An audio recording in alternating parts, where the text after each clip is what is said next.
Bienvenue chez Madame X. Il a peint plus de 900 tableaux. Sargent, John Singer Sargent, l'un des peintres les plus brillants. Sargent à Paris. On y est. Finalement. Le musée d'Orsay consacre une expo au génial John Singer Sargent sur le thème de ses années parisiennes. Grande facilité du pinceau hyper vif à décrire et flatter. C'est un tour de force totalement phénoménal. Concentré de talent, de créativité, d'audace et en même temps de brio technique, c'est assez exceptionnel. Ouais. Stéphanie Erdrich du Metropolitan Museum de New York. Elle connaît chaque coup de pinceau par cœur. Congratulations, it looks amazing. I'm so happy to be here. Caroline Corbeau-Parsons, la co-commissaire de l'exposition.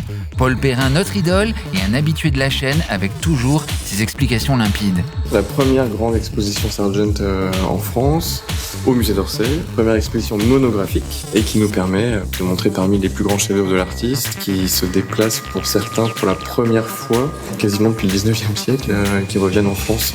Donc c'est un vrai événement. Le grand scandale de 1884, le portrait de Madame X. Quasiment la seule œuvre de Sargent qui ait une réception aussi négative. Elle est totalement inconvenante, elle est trop décolletée. People said about her that she looked like she was dead or decomposed. On voit les esquisses, le profil. D'ailleurs, est-ce celui de Madame X ou de cet homme ? Et qui est cet homme ? Many people think that they were lovers. C'est fascinant, ça subjugue, ça vibre, c'est beau, c'est toxique, c'est tout ce qu'on aime. On fait une extase devant le docteur Pozzi. Extremely handsome. Really, really compelling. On voit tous les poils du pinceau qui sont tombés finalement dans la peinture parce qu'il a dû faire ça de manière très énergique. Si vous êtes spécialiste, il y a même un Sargent inédit. Il y a des portraits totalement inédits qui sont restés en fait dans des collections particulières en France. Ah, il y a des gens qui ont encore des Sargent chez eux. Et oui. Pas mal. Voici un nouvel épisode de La Grande Peinture, Sargent à Paris.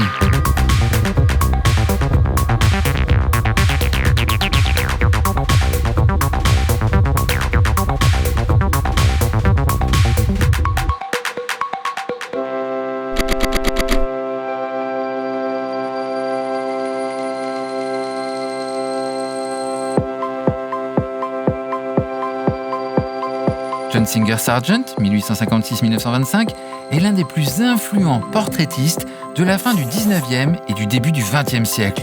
Son pinceau hyper nerveux doit beaucoup à Diego Velázquez et à Frans Hals. On peut le voir comme le dernier grand maître du portrait de la tradition européenne avant l'arrivée de l'art moderne qui va tout remettre en question. Américain, il vient étudier en France dans sa jeunesse. L'exposition s'intéresse à ses années parisiennes. John Singer Sargent n'aime pas le superflu. Son pinceau va à 1000 à l'heure et nous dit ce qu'il y a à voir, rapidement. C'est quoi qui vous fascine autant chez Sargent ? Sa facilité à peindre, la sensualité de la touche, la psychologie des personnages. En fait, c'est cette technique qui est extraordinaire, sans doute inégalée à l'époque, qui lui permet de travailler très vite et de cerner des choses que d'autres portraitistes ne pourraient pas saisir sur la toile. Ce matin-là, Stéphanie Erdrich du Metropolitan Museum de New York, co-commissaire de l'exposition, arrive justement à Paris et va découvrir sous nos yeux la version française de l'exposition. This is the first time I'm seeing it here, so it's actually you're getting all the emotions.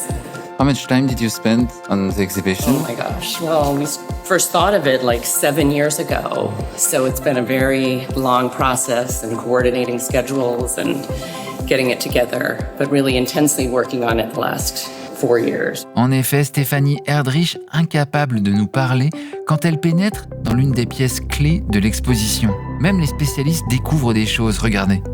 You haven't seen it? No, only in photos.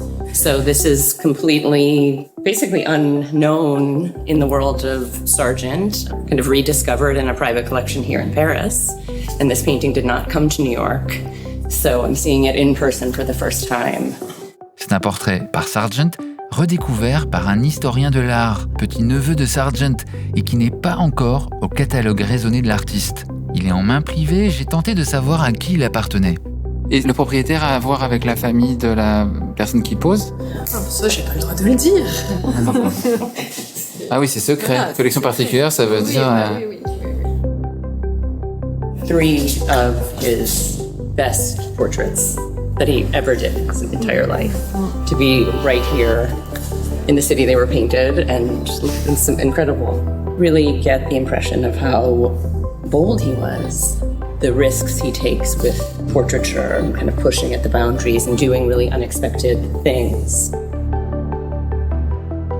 Madame X has always been a centerpiece of the collection of the Met and a painting that really fascinates our visitors, and we wanted to take a very close look at that painting, but in the context of his really remarkable career in Paris, where I believe he did some of his best, most ambitious work. He's a great painter throughout his life, but the Paris works are very, very special.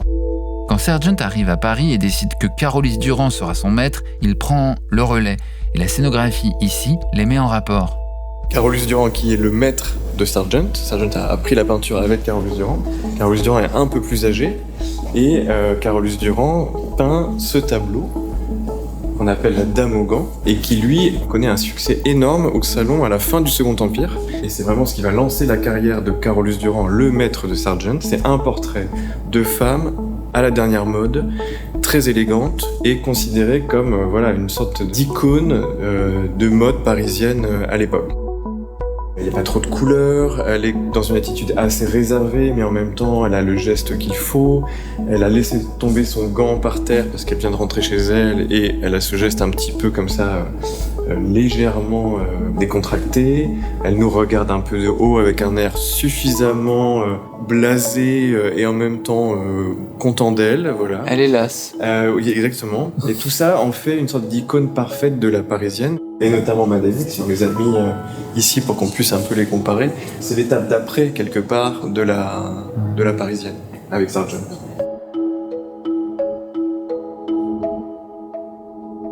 C'est Sargent qui demande à Madame X de poser pour lui. Elle l'attire par sa beauté, son profil qui, comme par hasard, ressemble à celui de Belle-Roche, son autre idole, mais masculine.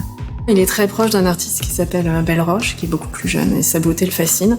Et on a un dessin de Belle-Roche dans lequel son profil se confond avec celui de Madame X. C'est assez troublant. The gender fluidity of some of Sargent portraits. Qui est Albert de Belle-Roche?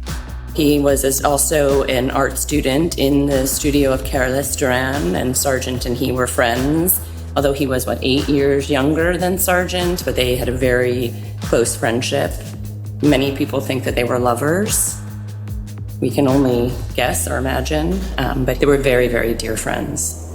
Sur les murs, un mot adressé par Sargent à Belle-Roche. Et apparemment, il l'appelait « mon canard ». It is affectionate, it is playful and humorous. So it's one of the rare letters where we get a glimpse into Sargent's personality and playfulness. And he writes like he paints, quickly. Yes, his handwriting is terribly difficult to read. Madame Virginie Amélie Gautreau, elle est née en Louisiane d'une famille de planteurs confédérés et a épousé un riche malouin. Oui, de Saint-Malo, un malouin. Plus de 30 séances de pause. Ils sont allés peindre le tableau en Bretagne, à Paramé, près de Saint-Malo, tout un été pour imaginer la mise en scène de cette peinture.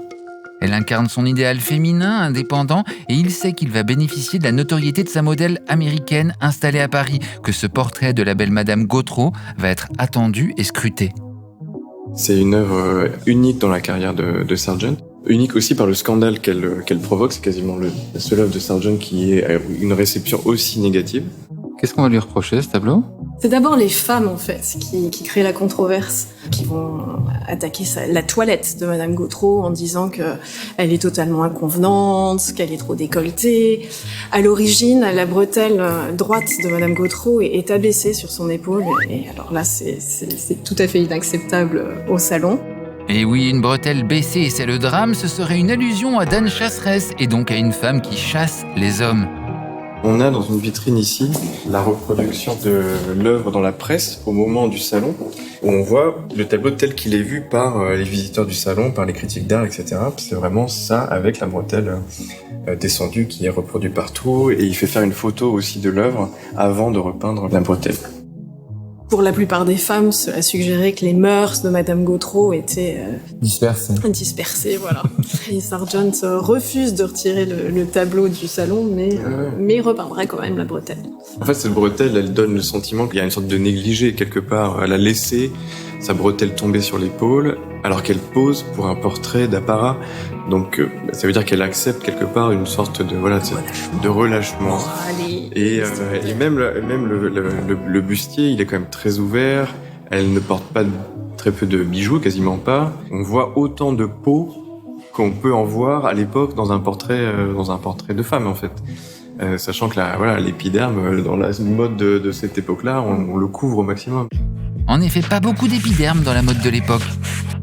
Anecdote fashion, pour l'été 2019 de Chanel, Karl Lagerfeld redresse les bretelles, ou plutôt les rabaisse. Il dessine cette robe, en hommage à celle de Madame X, mais il laisse la bretelle du scandale à l'abandon, comme l'avait initialement souhaité John Singer Sargent.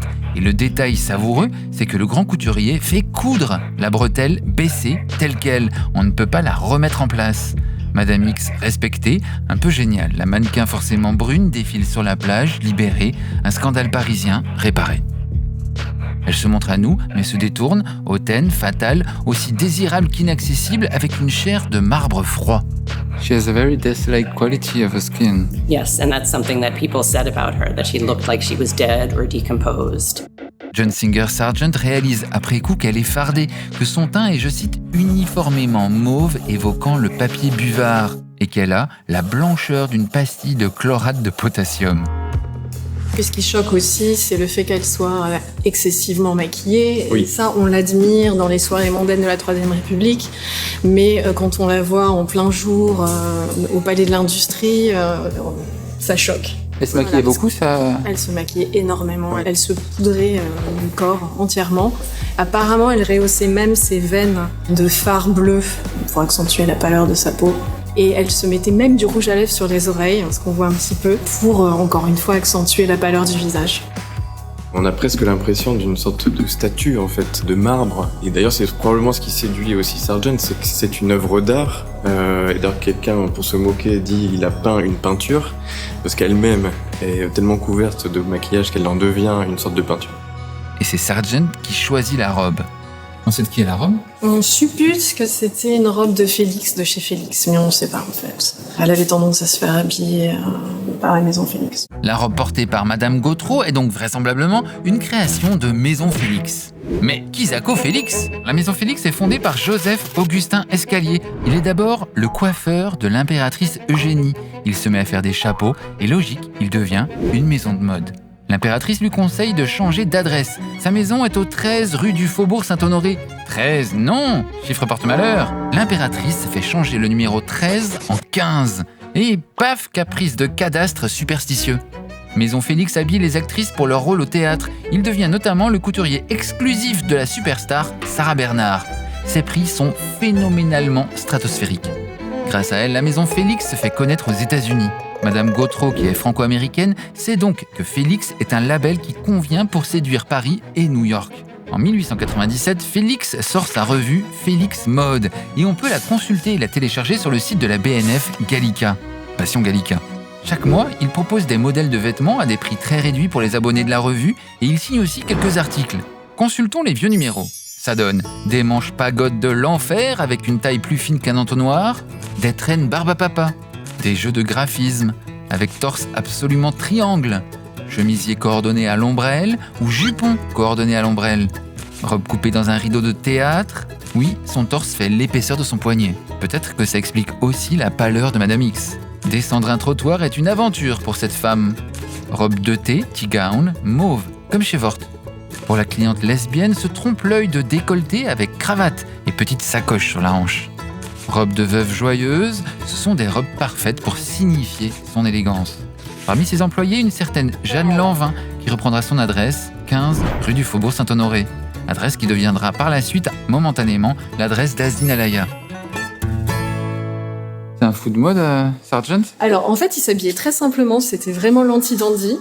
Mais c'est vrai que dans les portraits de femmes, il s'intéresse énormément aux costumes. Il a tendance à parfois même modifier le costume sur la personne. Les femmes, souvent, arrivent à leur séance de pose avec des robes de chez Worth, etc.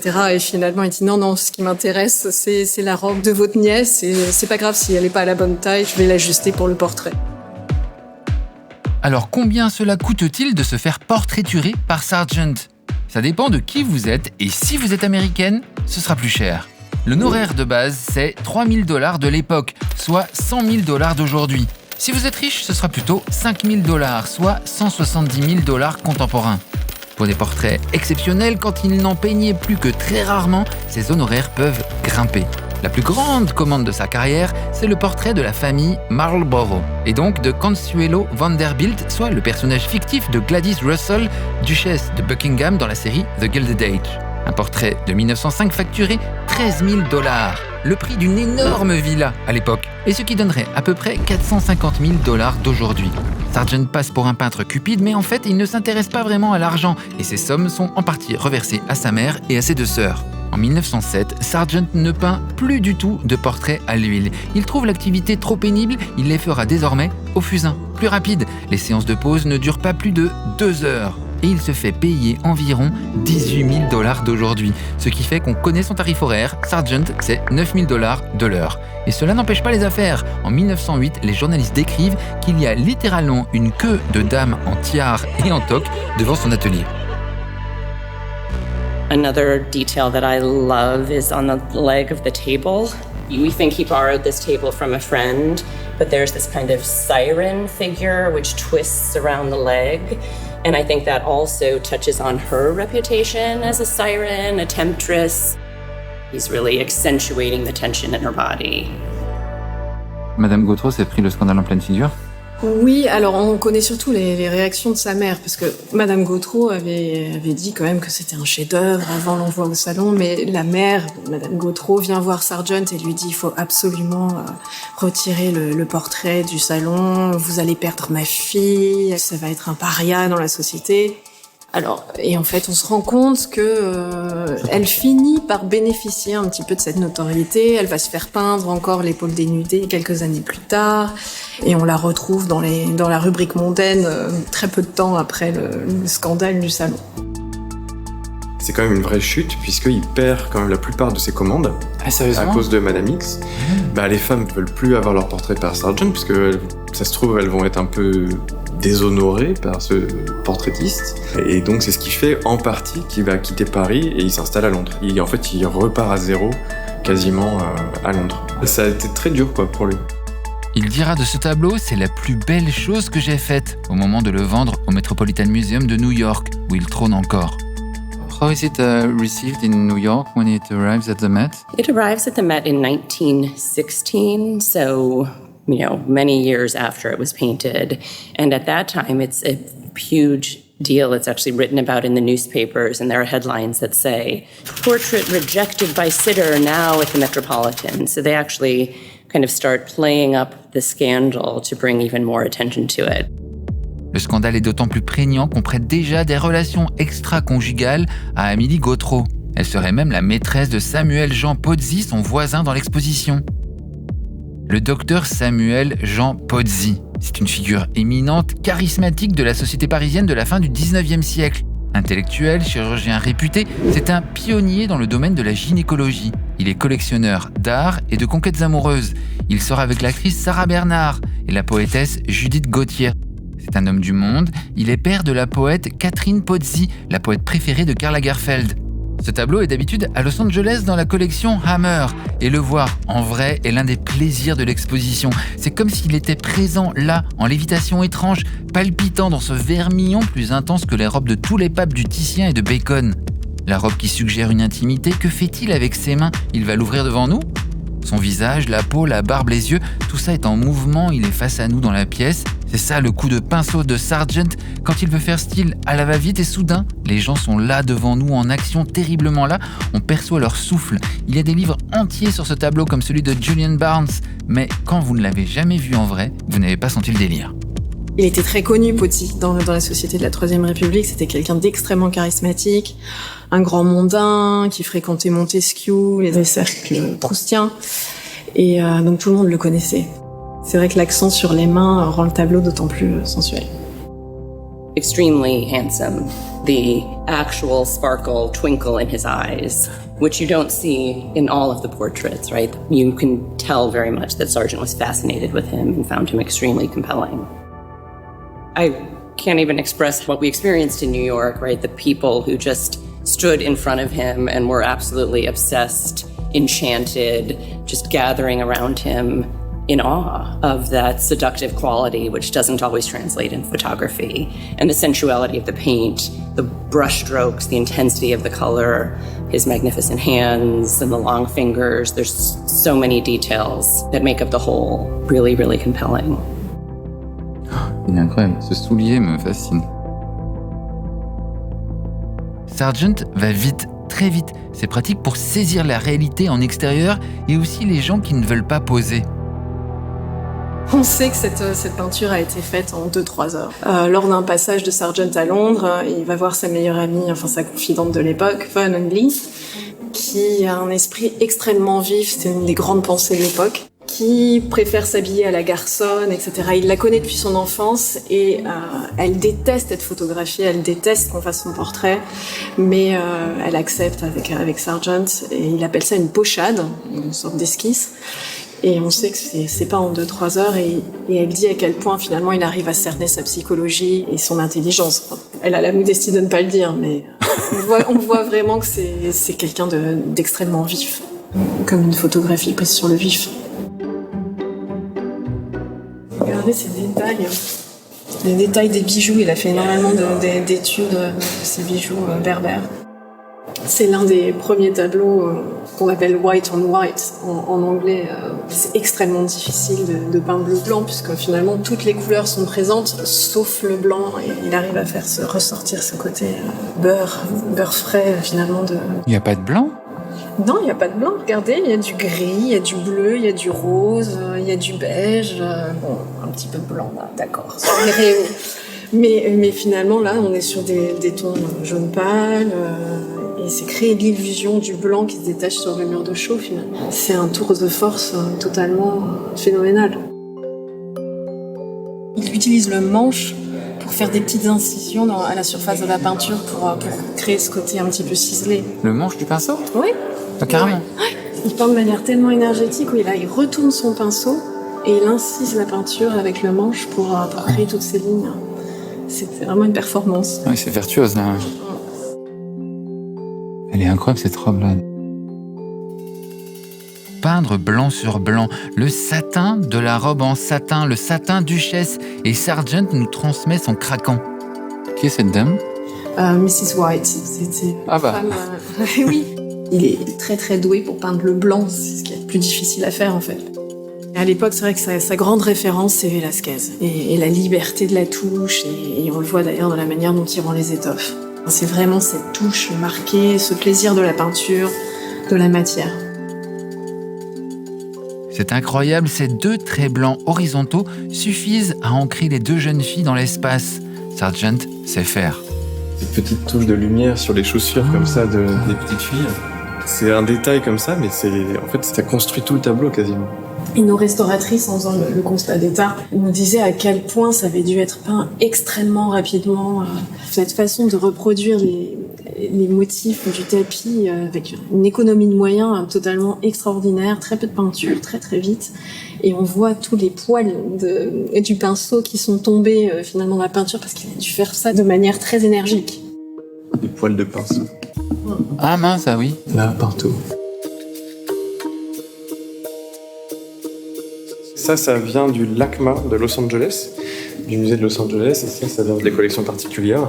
Donc ça, c'est tous ces tableaux que Sargent peint pour s'entraîner quelque part dans son atelier, d'après des modèles qui sont des modèles professionnels. C'est des jeunes hommes qui se font payer pour poser pour des artistes dans des ateliers, qui posent pour plein d'artistes, qui vont d'un atelier à l'autre. Et Sargent, ça lui est utile parce que ça lui permet de peindre, d'étudier la lumière, mais il y a un peu plus que ça. C'est quand même plus érotique Parce des lambda, qu'on y voit déjà quelque part la patte en fait de l'artiste, à la fois dans le choix de ce type de physique aussi, Sargent revient très souvent lorsqu'il s'agit de modèles masculins vers ce type méditerranéen avec traits bruns, avec les cheveux bouclés, l'air un peu sombre comme ça. On voit clairement ici la beauté de ce jeune homme, notamment la manière dont il peint les lèvres par exemple, avec la lumière, les traits du visage, le corps, quelque chose aussi d'un tout petit peu, pas féminin, mais en tout cas d'une sorte de grâce qui est ni tout à fait virile, ni tout à fait féminine. Il y a chez Sargent évidemment une forme d'attirance et de séduction avec certains modèles masculins. Les spécialistes et historiens de Sargent s'accordent aujourd'hui pour dire qu'il avait probablement une orientation sexuelle soit bisexuelle, soit queer, au sens large du terme. Ce qui fait qu'il avait peut-être aussi un rapport différent aux femmes et aux hommes. Et c'est ce qui donne à certains de ces tableaux cette forme de séduction, cette manière de mettre en valeur la beauté masculine. Il y a une tension sexuelle qui est évidente. Mais ça, de son vivant, ça n'était pas du tout revendiqué, il n'a jamais communiqué là-dessus, c'était tout à fait... ça n'existait pas, c'était pas du tout un sujet. On vous laisse juger de la grâce du visage et de ses lèvres. L'homoérotisme affleure clairement ici. Mais terminons par le début, par ce tout petit autoportrait qui accueille le visiteur, celui d'un jeune Américain, John Singer Sargent, plutôt réservé, concentré, prêt à bouffer Paris. This portrait is painted in 1886 when he is 30 years old. Everything, or almost everything you see in the exhibition was painted before Sargent was 30 years old.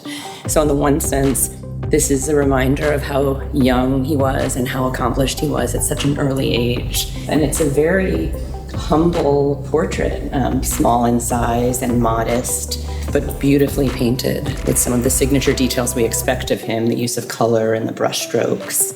The way half of his face is kind of in shadow and blends into the darkness and shows him just kind of very serious. Cette idée assez écrasante que finalement Sargent a fait toutes les œuvres de l'exposition avant ses 30 ans.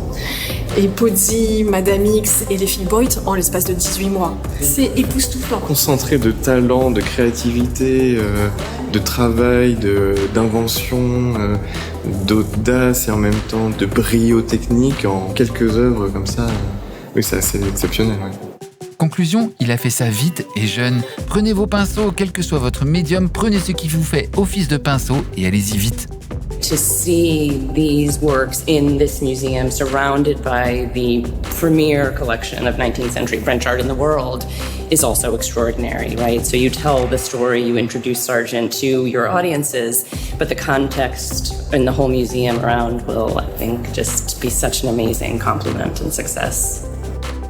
So which one do you steal? Do you steal this one or this one? If I could choose any of them? Yes. Oh, no, none of these. That would be a hard painting to live with, wouldn't it? Voilà, c'était la visite de l'exposition Sargent à Paris que vous pouvez voir de près au musée d'Orsay. Si vous ne passez pas par Paris ou que vous voyez la vidéo trop tard, il y a le catalogue. Il est hyper visuel, hyper renseigné, hyper bien écrit. Je vous suggère de vous abonner à la chaîne pour d'autres vidéos sur la mode, sur la création, l'inspiration. Laissez un commentaire et partagez la vidéo à vos amis qui aiment ça. You're still taking pictures, I love it. I only have like 20,000 photos of Sargent on my phone, you know? That's not enough? It's not enough.